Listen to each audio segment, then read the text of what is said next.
guys, welcome to Make It Nerdy. I'm Chris and I'll be your guide through this journey of cosplay and prop making. You'll see me recreate some of my favorite TV and movie props, such as Wolverine's cowl, Ichigo's Zanpakuto, Guardians of the Galaxy's Paracord, just to name a few. Plus, follow along this year as I make a wearable Gundam suit. If you want to learn more about how you can make your own 3D printed props and cosplay costumes, make sure you hit that subscribe button, click on that notification bell so you can always stay up to date when I drop new videos. And if you want to see some smaller bite-sized tutorials and videos, make sure you follow me on TikTok and Instagram. That way you can always be up to date on anything I'm putting out soon. And you know it'll be amazing if you give a big Hulk smash like button so that way the algorithm knows what's up. Now in today's video, we're going to be making a wearable, functioning Vasto Lorde mask from Bleach. But first, let's roll those intro credits.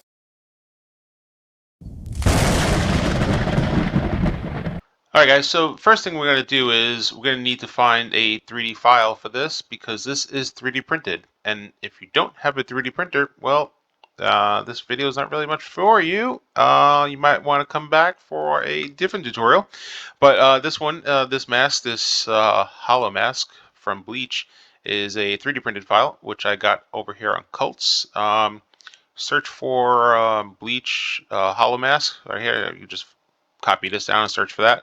If you search for Vasto Lorde, it doesn't really come up. So this is the file you want. This is the file I used. This is the file we're going to be going over and talking about in this tutorial. So what happened here is a lot of other masks you'll see on here or other places. The horns are pointing in a different direction, and it's just bad. I mean, take it from my word, or you can just go ahead and do a search for. But for this tutorial, we're going to be doing this file.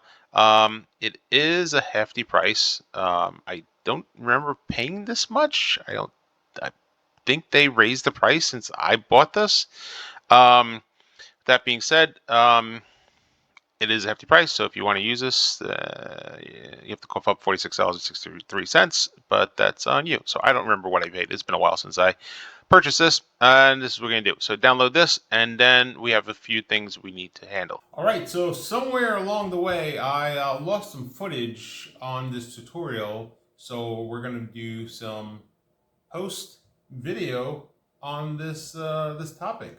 So first thing to talk about is, I needed to talk about was that the mask itself is combined, like the main part is combined. So what you have to do is you actually have to split the mouth part up into two parts, the top part and the bottom part. You can either do what I did. I went ahead and sent the file over to someone on Fiverr. This is before I knew a bunch of 3D modelers who can help me fix this or do all that work.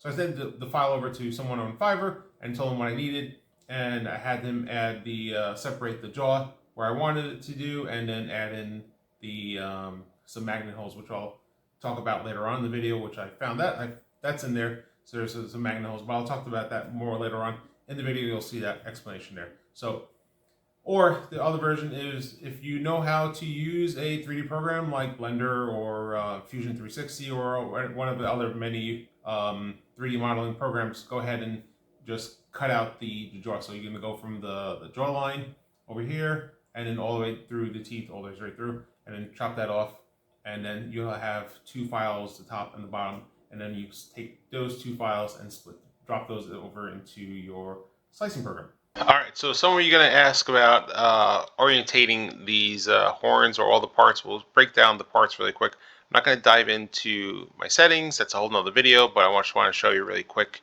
as far as what I did for setting this up. This is on a Ender 3 Max, so it's on a 300 by 300 build volume. And if you're doing cosplay or 3D props, you really need minimum build plate on a 3D printer for a 300 by 300.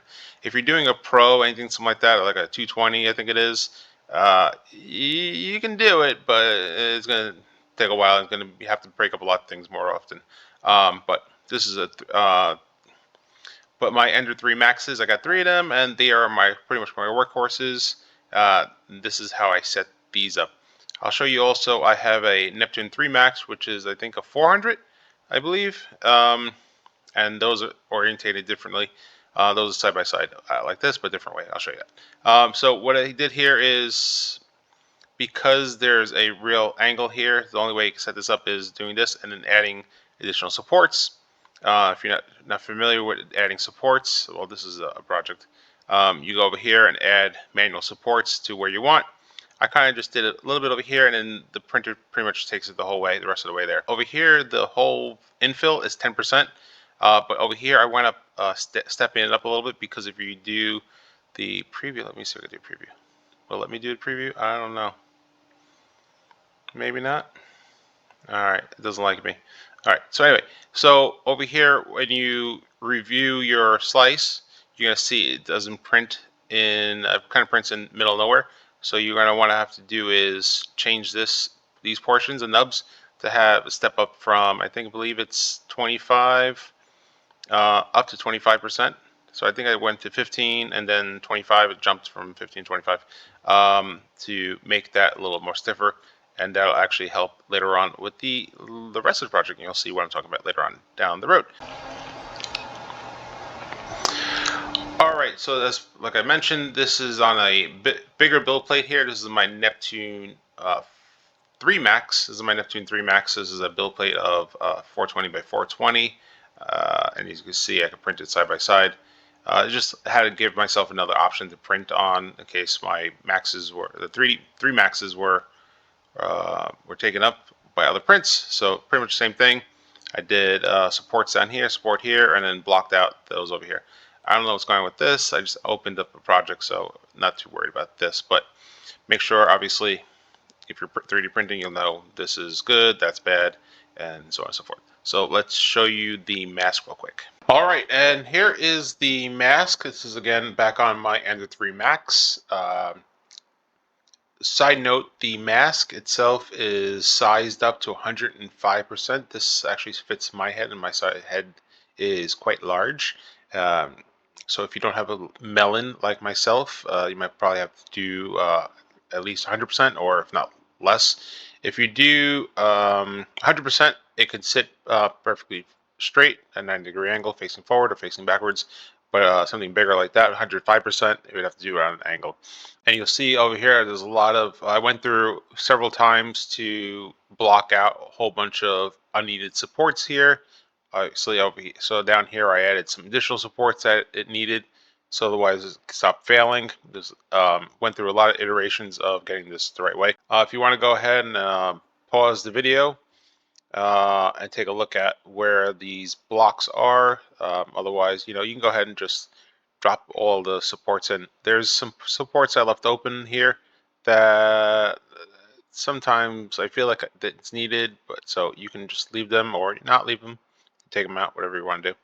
And then down here on the bottom of the head here, I actually increased this. I believe this was, so the main helmet itself is 5%. I think I increased the bottom head portion, or the top of the head. I think that increased that to like 15, I think it was to like 20%, to make sure that the walls would completely print. So make sure, guys, when you are slicing your files, make sure you go through the layers in preview mode. That way, let me see, can I do it this way? No, let me do it. Okay, back. All right, it crashed. There we go.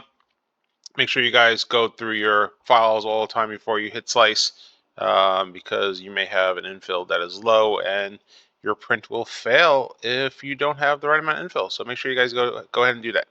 So now we have the slicing out of the way. Send them to your printer and print these bad boys. So you got the parts printed, you got the main part printed, you got the jaw printed, you even got the horns printed. It's a quick model, so it's 4 pieces you got to print for this. But there's something you need to know about the horns.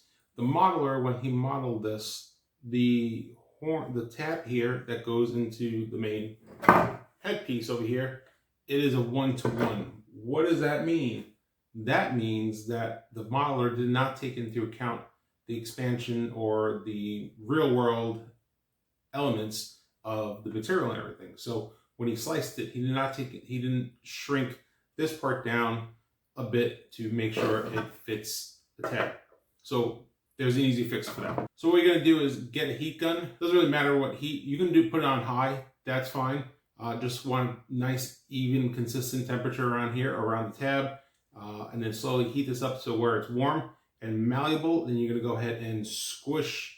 Go ahead and squish the parts in. Squish this over here, and pretty much you're gonna like round it off. so that way we can fit the horn into the headpiece and you're good to go. You can do this, I've done this before after painting, which is fine, or now that, well, before you paint it. If you're not going to paint it, that's cool too, because if your print comes out like this, all you have to do is paint that black inline and you're good. I mean, this is a pretty good setup. Just clean up a little bit of the bird ink over here, but otherwise you can go ahead and just use it as is. But we're going to go ahead and clean it up, smooth it out, and everything else. So we can do this now, and I'll show you real quick. All right, so here we go is get the heat gun, and then really quick on high, and then what we go ahead and do is, oh, careful, it is a little bit hot when you do that. So I have a rag here that I keep near my workstation. I go ahead and just scrunch this down a little bit. Just have to squeeze it a little bit. Just kind of play with it, trying to round it off, like we mentioned a little earlier. And once we get this all done, then we can go ahead and just start test fitting. Now that you've heated that part of the horn up, you can go ahead and test fit it. Try to make sure you don't squeeze it too much. You might wind up cracking the whole shell, everything, and then you got a whole lot more work to do on top of that. So easily try to squeeze it in there. As you can see, it's nicely tight in there. It's not going anywhere. Initially, when I commissioned the 3D designer to separate the jaw from the main face, I had him set up holes for magnets, both here on the inside, but I didn't realize that at the time that the horns didn't fit. Otherwise, I would have had him fix that too along with that. So if you're going to go ahead and do this model and go ahead and go this path, then let the 3D model that you're working with to shrink down the nubs, the tabs a little bit, so that way you won't have to deal with this.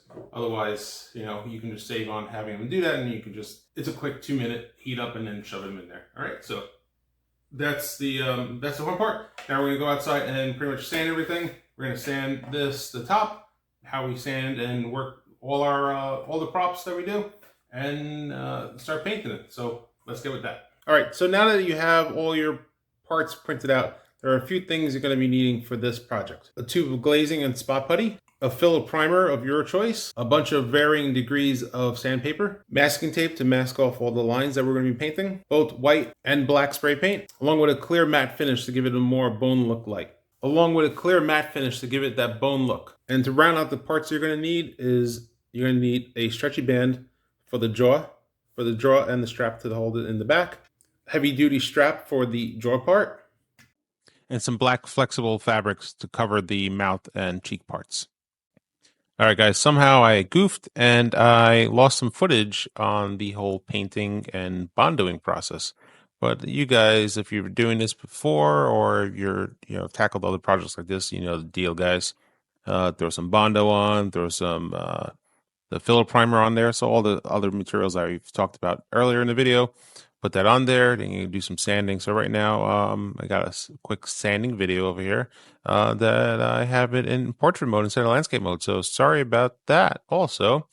But after this, we're just going to dive into talking about the paint. So let's jump into there. All right, guys, if you made it this far in the video, now we're going to be up to the painting part of the mask. This is probably I would say, most tedious part because of the layers and everything. Actually, the most tedious part would be the sanding of it, because there's a lot of crevices and nooks and crannies, and I definitely skipped. Did I skip it? I don't know. We'll see during editing if I skipped this part or not. But when you do the sanding and you get Bondo in these crevices, it's okay. You just get like a little file and then go into the crevices and then make sure you be able to mark out all of these crevices that you need part of the detail for the mask. But for as right now, the Bondo and the priming and the filler primer stage has been done. I've wet sanded all this, and now I'm obviously ready to paint it now. So I've been painting a bunch of other parts along this video. The first thing I put is a gray coat, so that way I can mask all the pink on the Bondo and everything else. That way, once I go into the white stage, I'll have nice even coverage and I won't have any dark spots or anything. And I use a satin white paint for this, satin Krylon on the mask, because it gives a more like bony texture, not so much glossy. We're going to keep that for like machine parts, something like an Iron Man suit or some kind of mechanical suit, something that's going to shine. But for the mask, for this mask, I like to use a satin. That way it gives it kind of a more bony, matte texture. It's not so much matte, and not so much glossy. So satin has been pretty good for what I've done this before with on several times. So I like doing satin, and then we do a satin clear coat. So again, I do my coats back to back within 10 minutes of each coat, 10 to 15 minutes of each coat. I'll do the gray, and then I'll do 3 coats of the white, and then after that I'll go start hitting it with the clear coat of the satin, and then again another 3 coats of the satin clear coat. And then once that's done, let that dry for about a day, and then we go back in and we'll start doing all the black part. So let's throw our respirator on and start painting this guy. All right, so next important part that somehow I lost the footage on is the paint. The paint for the black, most importantly, for the back here. If you notice, I have a little addition to the mask up there. That's right, I got Johnny Young Bosch to sign my my helmet, so yeah, that's pretty cool. But that's not what I'm here for. We're here to talk about, I wound up getting Black 3.0. That was an addition, that was an after fact for when I started shooting the video. This has been a very long video of trying to get this thing out to you guys. So I wound up picking up Black 3.0. This is from Stuart Simple. You can go to stuartsimple.com, I believe. I'll leave a description down below on the video. But this is like one of the darkest, the blackest blacks. I think they're up to 4.0 now, but so at the time of ordering, they had 3.0, and it really voids any light going in there. If you see, pretty good there. It's a matte black. There's no, that's all they have for the black. It's a, they only have the matte color, which is cool. I like the way it looks. It gives a real, like, I don't know, menacing, not menacing, but it's kind of cool. But the caveat is this small bottle ran me about, I think, 35 or 40 bucks. I had a coupon code. If you do a coupon code search, you will probably find something. I got a coupon, so it wound up being cheaper than what it actually is. So definitely, if you're trying to buy this, search for coupon codes and then plug that in. That you could probably get this for a cheaper discount. But be careful that they were kind of backlogged when I did order it, so it took several weeks. So if you're trying to do this on an express, on a time crunch, don't expect to get this really quick, because whatever it is, they're not Amazon. You're not going to get it quick. But when you're using if you go ahead and use the Black 3.0, that method, and you're applying it, you have to apply it 1 coat, let it dry, and then come back and give it a second and or third coat, because the paint does not like to get painted over it right away like a regular acrylic paint, so to say. So make sure you apply a good amount of the coat, come back, let that dry, come back, and then apply your second, let that dry, apply your third coat if need be. And that was my experience with the Black 3.0. But of course, if you don't want to use this paint, or something like this, or 4.0, at the time, you can probably buy this now, 4.0 or 5.0, I don't know what they're up to. You can of course still go with a matte black.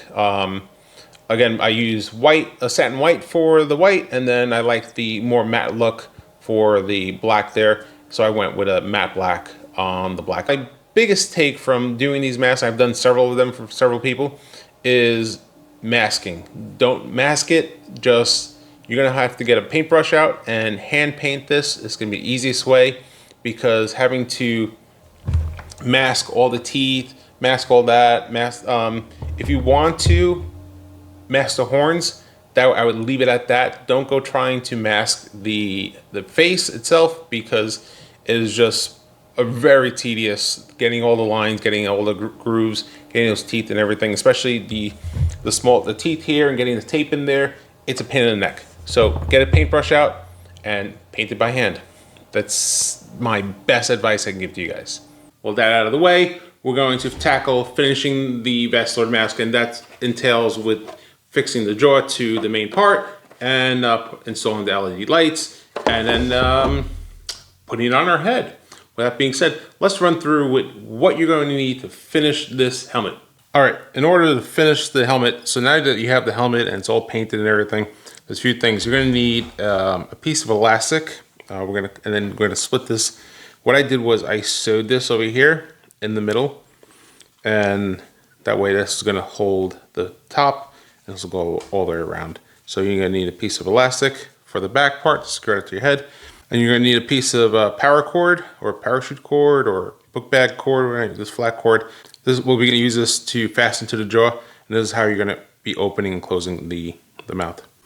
Then you're going to need a black cloth. This is going to be like something stretches.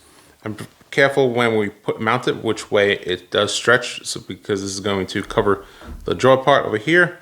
And then last we're going to need is a pair of flexible LED eyes. You can get these on Amazon. I'll put a link or a description of what they are.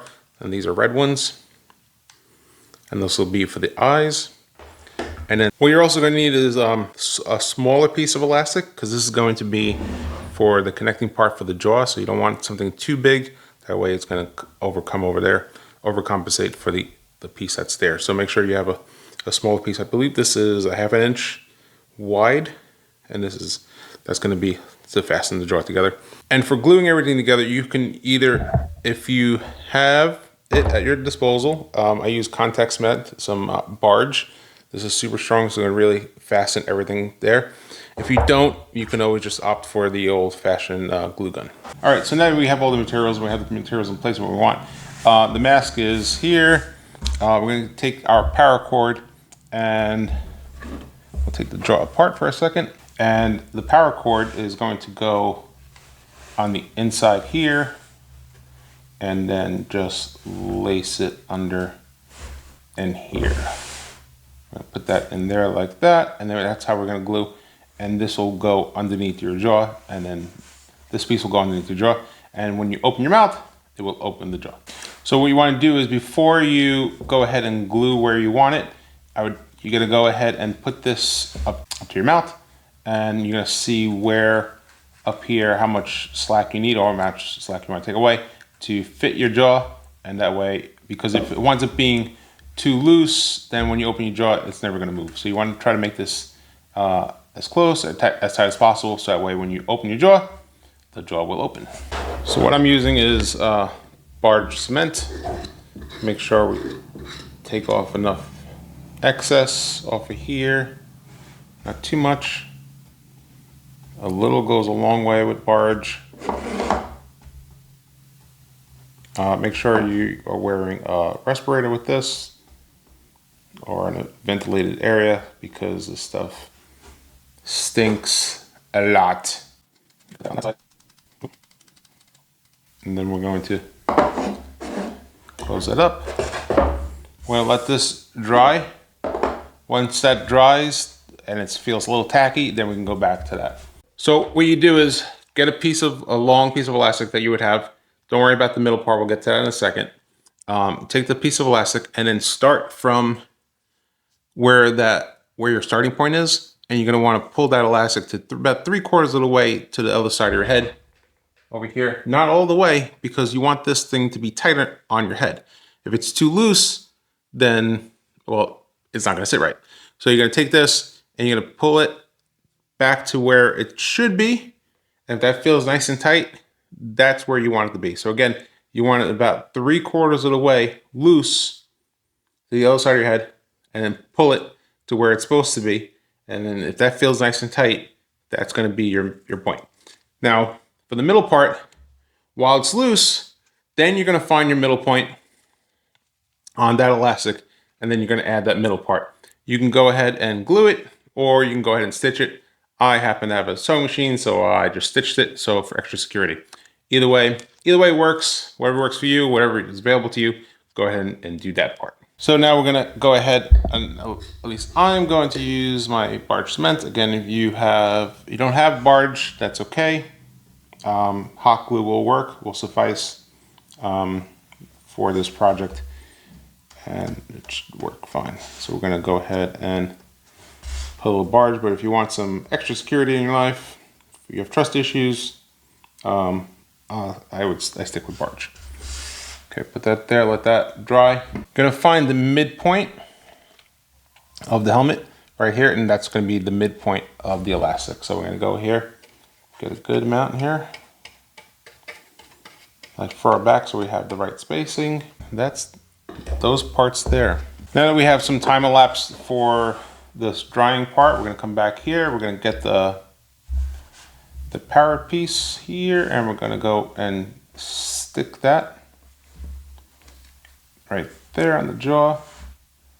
And come back around, give it a good press, make sure that sits correctly. So now we're going to connect the jaw part to the mandible, to the jaw, top jaw. I'm no scientist. So here's where we're going to come ahead and put the small elastics, and we're going to ride them just right in here, and this is going to secure the bottom jaw to the top of the skull right there. So when you're putting your glue, leave that gap in the middle. You don't want any glue there because that's going to be really your jump point over here. So if you glue the whole thing, it's just going to be tacky, and also when you open your jaw, you're going to kind of see that there. So you want to leave, you're going to want to head and glue just the top and the bottom here on the edges right there. So now that we have the elastics on here, we're going to slide the jaw back into place, and don't give yourself any slack. I forget. You want to keep that pretty tight on there. Otherwise, it's just going to fall apart. And the elastic, when you open your jaw, the elastic will just stretch. There you are. There we go. There's your hinge. That's in place. So what we're going to do is we're going to cover up these holes with the black cloth we have that we've been using for our resting spot. All right. So we're going to flip this over here.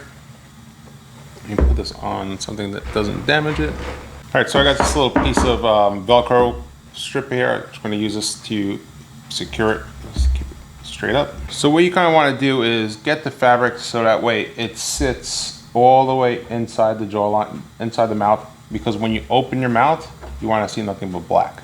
You don't want to see your face. This is not Sawman or whatever, so you see someone else's face. You want to see just the black void of the hollow's mouth. All right, so sometimes it gets stuck. This is the tricky part. You're gonna want to have to like map out your layout for the jaw, and you also don't want to cover your eyes, so make sure that's down below there. Besides the sanding and everything else in here, I would say this is probably top tier hard part of this whole project, is getting it so that way it fits correctly in here. Alternatively is, if you want to, you can do it, you can flip it, put the material on the outside so you figure out how much material you're going to have to work with. So I think we got the right amount right there. Got a little excess, so we can cut off another about an inch on the bottom there. So let's do that. So now if you want to use a glue gun, now would be a good time to break out the glue gun, because then you can put a little bit of glue, tack it down, and then work your way over. So what we're gonna do is we're gonna roll this up actually. So what I did was roll this up so that way I can unravel it as I go. Go ahead and put a little bit of slack in there. That way you have extra room, so when you open you wind up opening the jaw, you can actually open the jaw and not be too tight, because it actually adds to you being able to open your jaw down the road. Trim away at the eye points, and then we can go back and secure the edging. All right, now that we've had it all cleaned up, we can go back in here and secure some of these edges here. It's very important that you don't make this too tight, because when you go to open it, you're not going to be able to open it as much. But so you got a little stretch there, and then once it snaps back, boop, it'll close right into its mouth. Now that we have all the elastics, all that secure, we're going to add the lights. Is the final part to this puzzle. So we got these LED lights, LED eyes. You can just go on Amazon and search for these. Make sure you search for the flexible ones. Oh, and check the sizing, because they come in different sizes. If you get the ones that are the smaller ones, they may not cover the eye space too much, and you'll have an open gap there, and you'll see inside, which isn't the biggest problem. But also make sure they say flexible without heating, because you can get ones that if you get them that don't flex, and it's solid and doesn't bend like this, You're gonna wanna, you gotta heat it with the heat gun, so that way you can bend it. These are flexible, so not the biggest deal. I had to learn that mistake the hard way. I got a hard one. It was pretty much a piece of hard glass or hard plastic, and I couldn't move those. So make sure when you're reading the description, you get the right ones. And it comes pre-wired with a battery pack over here. What I did is get a piece of 3M strip that has the Velcro, and we're going to secure that to the inside of the helmet up top. And then what we're going to do is run these lights, these eyes here, and just make sure you position them in the right spot there. Put the wires towards the end, and then we're going to hot glue. We're going to hot glue all these parts. Probably the smarter thing to do is to have done this, the elastic part towards the end, but not the biggest worry. Did this a little backwards for you guys, sorry about that. So what we're gonna do is we're gonna apply the glue around the eyes, and then once we have that, we're gonna take the eyes and then press them into there. Make sure you don't push too much to the close to the edge, because once you push the eyes in, you'll have the glue ooze to the outside, and it'll just look like caca. I use a little dust off to speed up the chili process. If you just tip it upside down, it comes out like frost. What you can do is hot glue the wires in place so they're not running around everywhere. And that is it.